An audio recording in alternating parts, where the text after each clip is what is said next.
Combine ingredients to make the most successful formulas in WordCraft.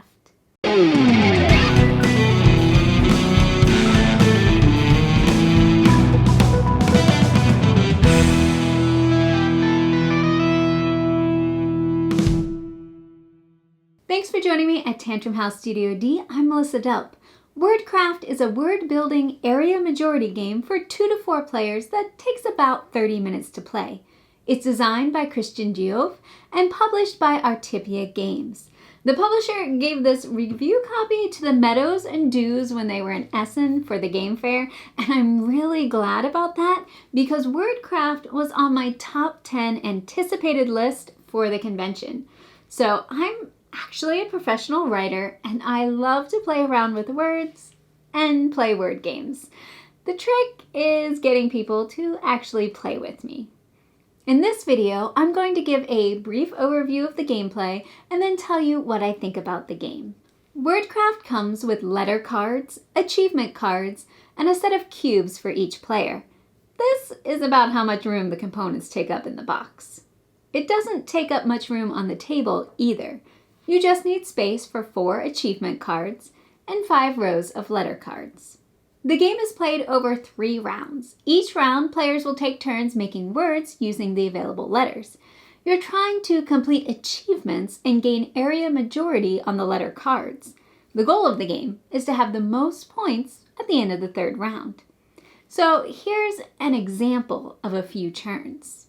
I decide to spell plans and place one of my cubes on each letter. Then I can place cubes on the achievement cards I fulfilled. This word starts with red and ends with yellow, used at least 2 yellow letters, and used 5 cubes. At the end of the game, I'll score points based on how many cubes I have on the achievement card. Let's say Kevin's the next player and he spells villains. He can put cubes on the achievements for 2 yellow letters and the blue letter followed by a green letter. Players will keep taking turns until one player has 2 or fewer cubes. That player scores 2 bonus points, and then each other player gets 1 more turn. Then you score the end of round majorities. You look at each card, and whoever has the most cubes on it gains the points. If there's a tie, all tied players get the points. After scoring all the cards, you'll shuffle the letter cards back into their colored stacks and reveal new ones for the next round.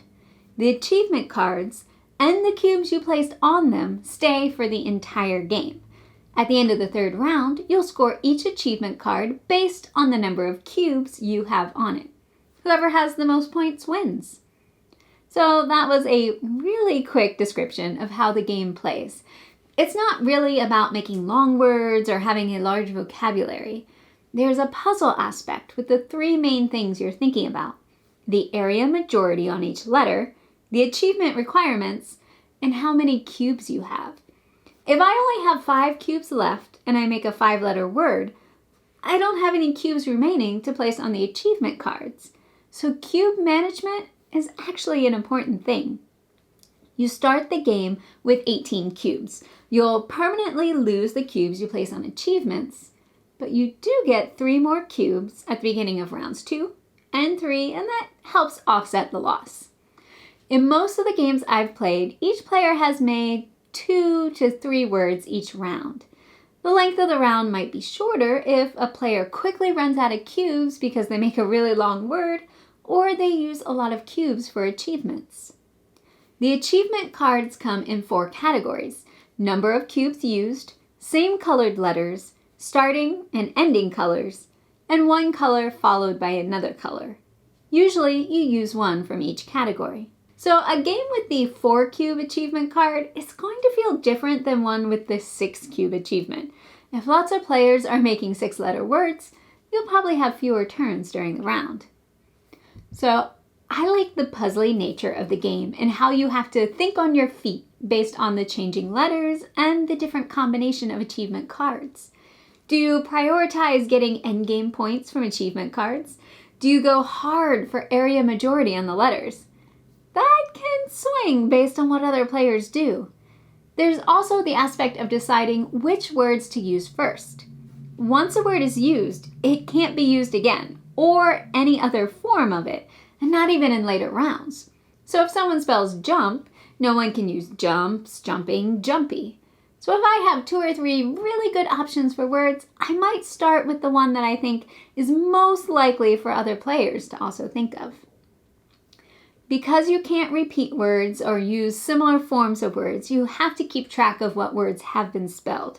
The game, it doesn't come with any board or paper to keep track of used words, so you'll have to grab something. So far, we've just used whatever paper has been nearby. But I could see a whiteboard or some sort of paper on a stand that everyone could see would be really nice for the game. You'll also need some paper for keeping track of the score. There's lots of cards to score at the end of each round, and then the achievement cards at the end of the game. I don't mind the breaks for scoring and resetting the cards, but I know some people don't like it when there's a lot of stops in the gameplay to do scoring. These stops are at the end of rounds though, so it's not happening during your turn or during other players' turns. I mentioned at the beginning of the video that I like word games, so I have played a good number of them.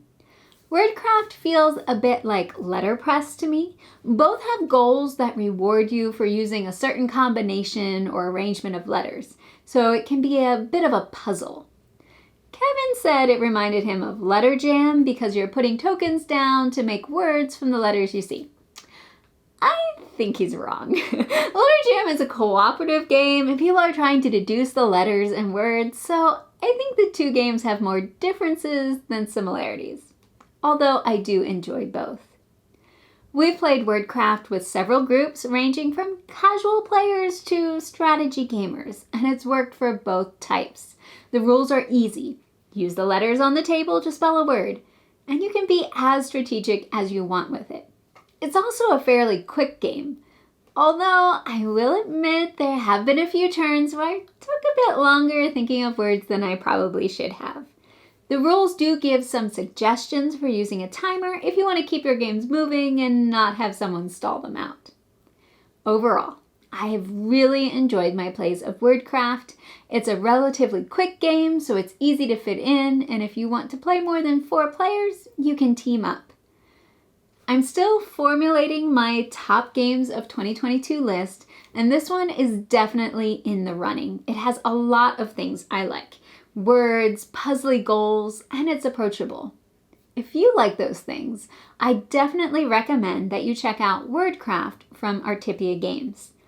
Let me know in the comments what word games you like. Are you a Codenames player, Just One, Letter Tycoon, Letter Jam? Maybe a classic like Scrabble. Thanks for watching, and please like and subscribe.